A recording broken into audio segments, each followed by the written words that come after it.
The subject of today was about having the wisdom to see wisdom. So, the quality of being able to see wisdom in others and having the desire to learn from them and being able to learn from them. So, the subject begins with the story of Mullah Nasruddin, who is a character in Persian folklore. And there are like hundreds and hundreds of Mullah Nasruddin stories, each one containing a bit of wisdom or a piece of advice by way of a sort of funny or humorous story. So in this story, Mullah Nasruddin is seated in his chair, and many people come to ask him advice. So one day, two merchants, come to ask him advice both at the same time. And the first merchant addresses him as, "Oh, you foolish man. Oh, you foolish, crazy mullah. Where should I invest my money?" So Mullah Nasruddin replies, "Oh, you should invest it here and there. You should buy this stock and this stocks in that company, we'll say, for example." So then he turns to the second man, who addresses him, "Oh, wise mullah, oh, wise man, please tell me where I should invest my stocks." And so then he says, "For you, you would be better to invest your stock in this company and that company. We'll say some other companies." A year goes by, and then in 1 year's time, the two men again on the same day come back at the same time. One of them is crying, skinny and in tears. He has lost all of his money. This is the one who had addressed him as a fool. The other one is dressed in fine clothing, with a big smile on his face. He comes to say thank you. "Thanks to your good advice, I've become a millionaire." Meanwhile, the other one is extremely angry, saying, "Why did you tell me to invest my stock there? I've lost all my money. Why did you do that?" So Mullah Nasruddin looks at them both and he replies, "You spoke to a fool, so you got a fool's advice. The other one spoke to a wise man, so he got the advice of a wise man." So this is to illustrate that when you have the quality to see wisdom in somebody and to have respect for the one who is wise, you will be able to have access to their wise advice. But somebody who is a fool, or who sees somebody who is wise as a fool, or who doesn't want to listen to him or doesn't have respect for the wise person, he will follow his own idea anyway. So the one who is wise will probably just tell him what he will want to hear or what he's going to do anyway. "Oh, this one wants to invest his stock in that stupid company, or that one probably. He's going to do it anyway, so I might as well tell, yeah, go and do and see what happens." While the other one, he's not sticking to his own idea already. He knows that the person who he's asking for advice is wiser than him. Otherwise, he wouldn't be asking him for advice. So whatever he tells, he will do and follow. This is the quality of the one who is able to see wisdom in others and able to listen to their wisdom. Therefore, he will benefit from their wise advice. Another point in this subject is about knowing the value of knowledge, because especially in the current society, it's quite rare to find the proper respect or understanding of the value of knowledge. And here we're not only talking about knowledge of spirituality, it also applies to just knowledge of the material world, knowledge of plumbing, knowledge of electricity, knowledge of carpentry, knowledge of construction, as well as knowledge of mathematics, of physics, of science, of history, of anything. So what we have to understand, for us, especially in the society in which we live, it comes so cheaply, it's so easily, everybody is educated up to their nostrils, and we have so much easy information available everywhere, so we don't see the value of the knowledge that we have access to. And in the same way, for the same reason, we don't tend to have enough respect for the person who is the repository of that knowledge, or who is the person who can transmit the knowledge, which is the teacher, the guide. So what we should remember is actually that all of this knowledge that we have access to so easily, it took thousands or even maybe millions of years to accumulate over all the years of culture, of society. It's wisdom and knowledge that has been passed down through how many thousands or millions of years.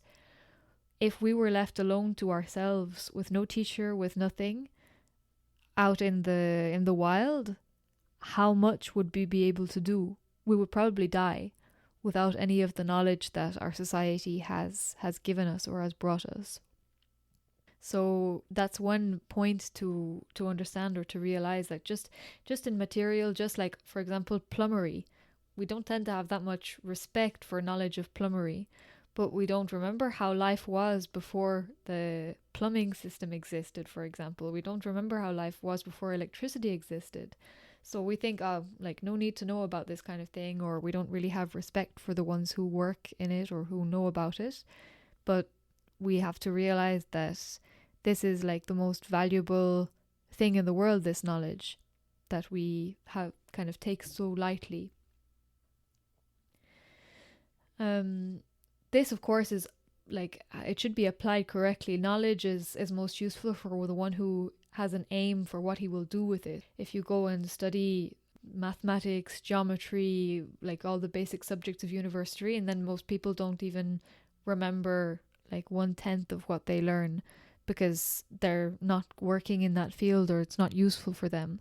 Whereas somebody who is, let's say, going to be a physician or a physicist, I should say, sorry, a physicist or an engineer, for them, knowledge of mathematics is very important. It depends what you do with that knowledge. So knowledge is only useful when it's used.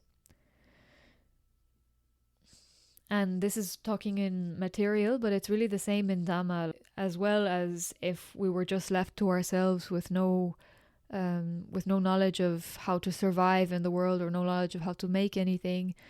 In the same way, if we were just left to ourselves without any wisdom or any knowledge, spiritual knowledge, as in any knowledge of how to become wise, how to develop your qualities, knowledge of the world and the next world, knowledge of the nature of things, knowledge of how to go out of suffering in particular, it's very, very likely that we would not be able to understand anything about that either. We wouldn't have any wisdom of our own.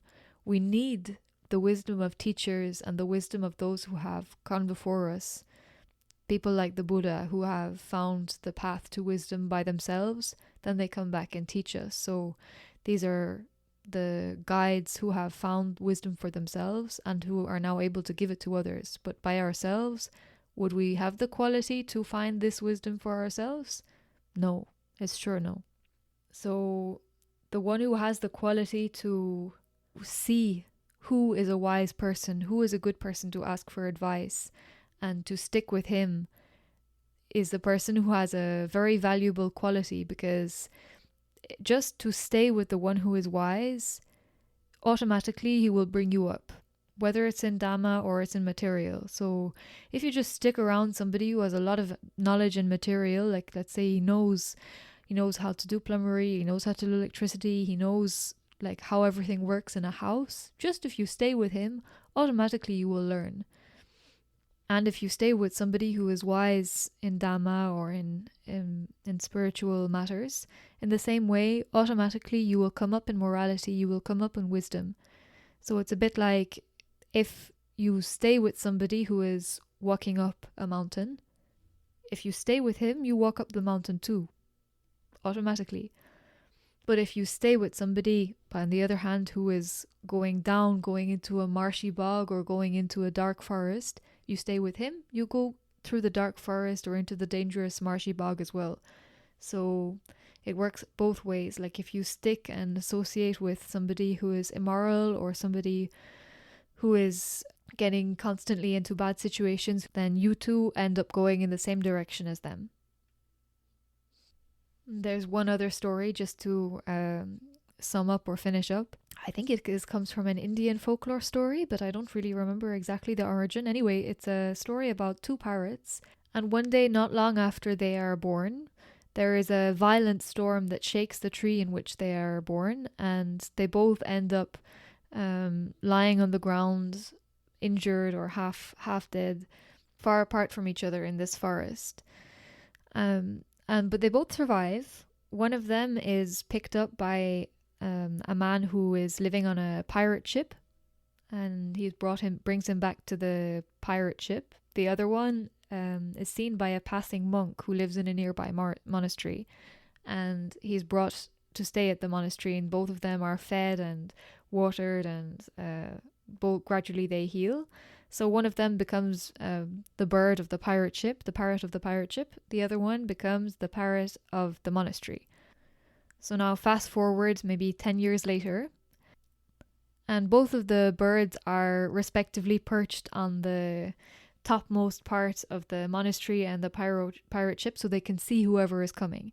And whenever somebody is coming towards the pirate ship, the bird who has been brought up and raised in the pirate ship, he cries out, "A traveller is coming! A traveller is coming! Catch him! Take him, bind him in chains, steal his jewellery, steal his clothes, steal all his valuables and hold him for ransom."